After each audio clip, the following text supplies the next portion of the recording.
ফরিদপুর আলফাডাঙ্গায় প্রকৃতির ডাকে সাড়া দিতে গিয়ে চাচা শ্বশুরের লালসার শিকারে ধর্ষিত হয়েছে ভাতিজা হাফিজা মল্লিকের স্ত্রী সাগরিকা বেগম, ৩৮ বছর বয়স, ৩ সন্তানের জননী নামে এক গৃহবধূ।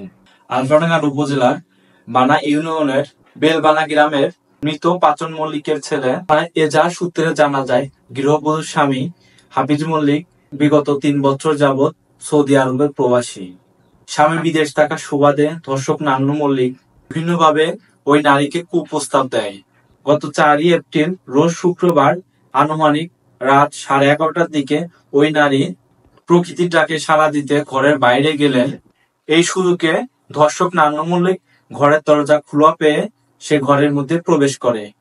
পরবর্তীতে ধর্ষক নান্নু মল্লিক ওই গৃহবধূর ডান হাত দিয়ে মুখ চেপে খাটের উপরে ফেলে দেয় এবং তার বাম হাত দিয়ে পরনের সালোয়ার জোরপূর্বক টেনে খুলে ফেলে।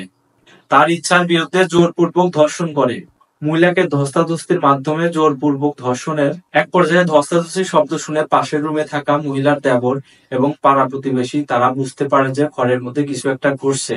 বিষয়টি বুঝতে পেরে বাইরে থেকে শিকল দিয়ে দরজা লাগিয়ে দেয় এবং ধর্ষক নান্নু মল্লিক ঘরের মধ্যে থাকা অবস্থায় সে পাটি জড়ানোর মধ্যে লুকিয়ে পড়ে। সময় গৃহবধূর শ্বশুর কাউসার মল্লিক সহ আশেপাশের লোকজন ঘরের দরজা ভেঙে ভিতরে ঢুকে আশেপাশে খোঁজাখুঁজি করে। কাউকে না পেয়ে অবশেষে বাক্সটি তল্লাশি করে। ধর্ষককে বাক্সের মধ্যে লুকিয়ে থাকা অবস্থায় গ্রামবাসী তাকে উদ্ধার করে। লোকজনের উপস্থিতি টের পেয়ে ধর্ষক ওই স্থান থেকে পালিয়ে যায়।